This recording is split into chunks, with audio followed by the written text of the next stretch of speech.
America के राष्ट्रपति चुनाव में ट्रंप कार्ड चल चुका है। ऐतिहासिक जीत हासिल करने वाले रिपब्लिकन पार्टी के कैंडिडेट डोनाल्ड ट्रंप अब अमेरिका के 47वें राष्ट्रपति होंगे। हालांकि डेमोक्रेट उम्मीदवार कमला हैरिस ने भी ट्रंप को तगड़ी टक्कर दी, मगर फिलहाल ट्रंप सुपर पावर के सुपर बॉस बन चुके हैं। अब बेशक इसका असर भारत पर भी पड़ेगा।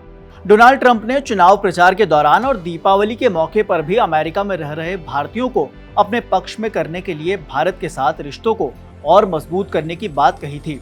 दीपावली पर ट्रंप ने एक्स पर पोस्ट कर प्रधानमंत्री नरेंद्र मोदी को भी अपना दोस्त बताया था।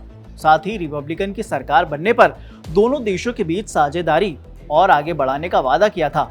इससे पहले ट्रंप बांग्लादेश में तख्ता पलट के बाद हिंदुओं और अल्पसंख्यकों के खिलाफ हो रही हिंसा की भी कड़ी निंदा कर चुके हैं। ऐसे में ये देखना बड़ा अहम होगा कि ट्रंप के राष्ट्रपति बनने के बाद भारत और अमेरिका के संबंध कैसे रहेंगे। रिपब्लिकन कैंडिडेट और पूर्व राष्ट्रपति डोनाल्ड ट्रंप ने चुनाव प्रचार के दौरान अमेरिका फर्स्ट की पॉलिसी पर जोर दिया है, जिसका असर व्यापार, इमिग्रेशन, सैन्य सहयोग और कूटनीति जैसे क्षेत्रों पर देखने को मिल सकता है।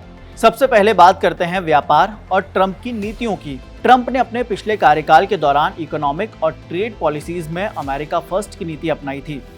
कई अंतर्राष्ट्रीय समझौतों से अमेरिका को बाहर कर दिया था। इस बार भी ट्रंप सरकार अमेरिका केंद्रित पॉलिसीज पर ही जोर देगी। ट्रंप ने हाल ही में भारत पर आयात शुल्क बढ़ाने की बात कही थी। ऐसे में ट्रंप के नए आयात शुल्कों से भारत के आईटी, फार्मास्यूटिकल्स और टेक्सटाइल क्षेत्र प्रभावित हो सकते हैं।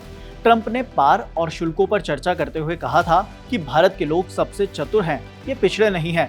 भारत आयात के मामले पर शीर्ष पर है, जिसका इस्तेमाल वो हमारे खिलाफ करता है। हालांकि दूसरी तरफ प्रधानमंत्री नरेंद्र मोदी को अपना दोस्त बताते हुए ट्रंप ने उनकी तारीफ भी की थी।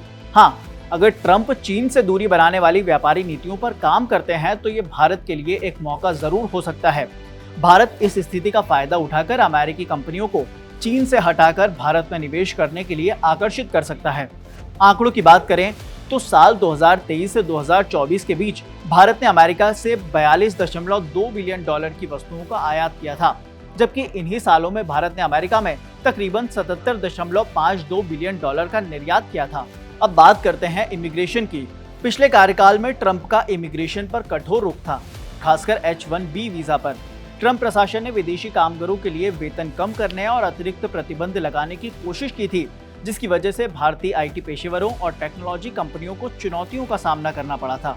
यदि ये नीति फिर से लागू होती है तो इसका असर भारतीय प्रोफेशनल्स पर बेशक पड़ सकता है और भारतीय पेशेवरों के लिए अमेरिका में नौकरी की संभावनाएं कम हो सकती हैं।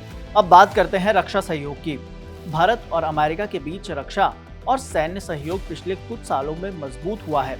ऐसे में ट्रंप के नेतृत्व में भारत और अमेरिका के बीच रक्षा सहयोग और बेहतर और मजबूत होने की संभावनाएं हैं। ट्रंप के पिछले कार्यकाल में इंडो पैसिफिक क्षेत्र में चीन का प्रभाव कम करने के लिए अमेरिका, भारत, जापान और ऑस्ट्रेलिया के बीच सुरक्षा साझेदारी क्वाड समूह के जरिए मजबूत की गई थी।